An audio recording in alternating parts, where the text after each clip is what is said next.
time in a while. We've had 80s for the last while, so we got some 60-degree weather today. So I am doing fantastic. Well, it is not like that here in Illinois. So most of my viewing audience is probably going to hate you for saying that, just so you know, because it's Ew. not warm here. So if you see this, I'm in a shirt. That's how cold it is here. Okay. Oh, wow.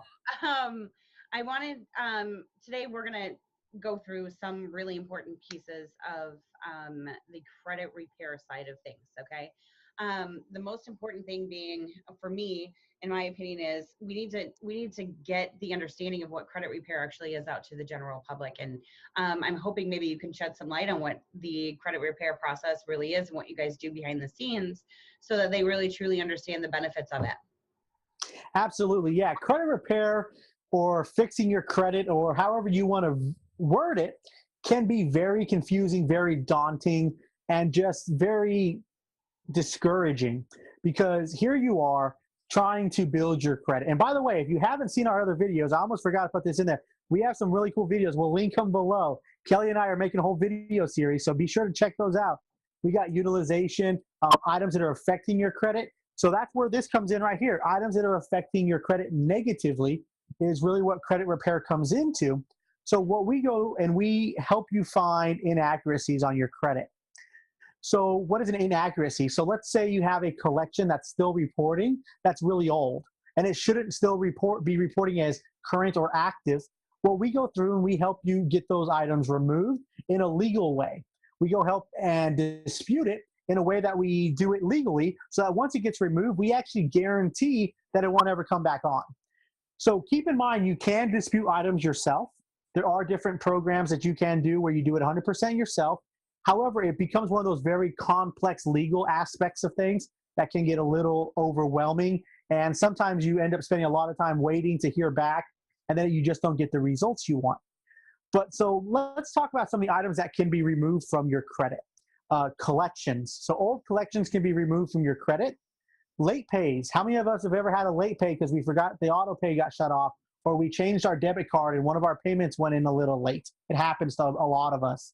So we can help you get those items removed. Old medical bills. So there's a lot of items we can remove. But on top of removing items and understanding credit repair, we don't just remove items. We also help you establish credit. And I know Kelly understands how important it is to establish credit. So Kelly, when you're looking at somebody's loan and you're looking at open revolving trade lines, what are some key factors that you look for? Well, it really truly is about depth. So an underwriter is looking for consistencies within your credit, and they want to know how long you've had credit. How long has it been since you have proven that you can successfully pay people in a manner in which you're not late? Okay. So what the credit repair does is it helps you clear up any of those late pays and things like that. So it's very important, you guys. You definitely want to see more than one trade line, and you see it a lot. And that's easiest, excuse me, that is the easiest way for you to have a low credit score is if, you've only got a couple accounts out there. Well, if you go bad on one of those couple of accounts, it's more likely to drop your score than if you had 15, 16 A+ credit cards that are paid on time for 15 years, right? So it's all about the depth. It's about managing the depth and knowing when to open up additional trade lines, like you were saying. Yeah, and opening up an additional trade line can be confusing as well. There's a lot of different programs out there. We offer a program where you're able to open up a $5,000 revolving credit line, which is really big. It's a really good one that helps out a lot of our customers. But you can also open $300 credit cards. We kind of try to stay away from those because they are such a small credit card.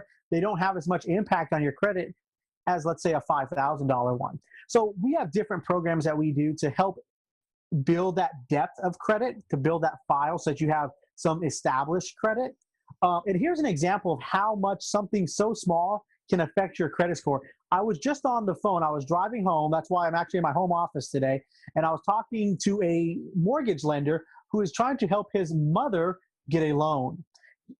His dad is a 799, 813, I believe like an 812. And then his mom, on one of her credit bureaus, she is a 795, and then she has two other credit bureaus that something negative hit her, and she's a 680 in one and a 713 in the other. So we're talking over 100-point swing because she has a $22 medical collection. That's a great point. And that leads me to another point that I want to chat on. And I hope you don't mind that I interrupted you for a second, Kylan. No But problem. I think you've gotten that point already. I apologize in advance. No problem. We love Kelly. Doesn't matter. But anyway, so um, when these items are being reported to credit, the creditors have the option to select which credit bureau they want to report to, correct? They can. Yeah. Some when we look at credit all the time, it's very common to see some things report to some credit bureaus while others don't. Mhm. And I think a lot of people miss that. Like they don't know the ins and outs of credit. So thank you for bringing up a really great point. It doesn't necessarily mean just because you've got one, and it could be an auto loan. You guys, some of these smaller credit unions that you work with when you secure your auto financing only will report to one credit bureau. Well, that's great for the one credit bureau, but when you're trying to establish credit, really it's important to have three credit bureaus pulling that data. And if they're not pulling that data, keep in mind only one of those credit bureaus is going to be reporting a score. That's when you would want to do what he's speaking of right now and opening up additional trade lines or accounts to establish those credit. Okay. Yeah, and just one thing before I forget, because this is something that really is upsetting sometimes. So when if you decide you want to do your own credit repair, more power to you. I encourage you to do that. However, do not do it online. What I mean by that is there's a lot of services out there, such as let's say Credit Karma, that allows you to dispute electronically online. You want to avoid that at all costs. I'm not going to go into details why, but because it's such a long conversation. But you really do, or not you do not, and we highly recommend you do not dispute electronically, because it waives your right to be able to dispute with a paper trail. And you want to have a paper trail when you're doing this, because you're dealing with legal aspects of the credit bureaus when you're getting items removed. So, anyways, we don't want to go into too much depth and beat the dead horse too much when it comes to what kind of credit repair is. But really, trying to recap, we're going to look at your credit from all angles. We're going to look and see what negative items you have, what we can help you remove. We're going to look at what current open trade lines you have. We want to get you some good revolving debt that's going to report every month, so you can start building that depth of file, so that when a lender looks at your credit, that they actually see that you are a good, responsible person that can pay back the debt, because they just want to get their money back. That's all they care about. And Kelly's shaking her head yes, because she knows that when Hancock Mortgage provides a loan to you to get your house, they don't want you to repossess that house. They want to get their money back. They want you to be happy in your house. That is their goal. So they want you to be established so that you can be able to afford that. So I hope that kind of touched the bases that you guys are looking for today when it comes to what is kind of credit repair and how it works. There probably will be a lot of questions, so feel free to comment below or send Kelly or myself a message. We'll be more than happy to talk to you about it. And check out our other videos. We'll link them below as well. So Kelly, what else you got to add to that? Well, I really just wanted to say that you guys, it's so important that you hire a professional to do this. I have a lot of people telling me that they can't afford it. You really can't not afford to do the credit repair, okay? Because it's going to change your life. It's going to drop the interest on the things that you guys are purchasing. Your auto loans, your credit cards, all of those things are going to be factored. Even your insurance on your cars is going to be factored into your credit score, guys. You can't afford not to take the ambition and help yourself. I promise you, it's all going to work out in your favor. Not to mention, you'll be able to buy a house, which is the ultimate goal anyways. So look me up when you do. Kelly Rice, I'm Home Loans by Kelly. Kylan, I appreciate everything that you do, as always. Thank you for getting on with me again today. And just to kind of give you guys a little prep to what's coming next, we're going to start to outline how do you know when credit repair is right for you. So be on the lookout for that video to come soon.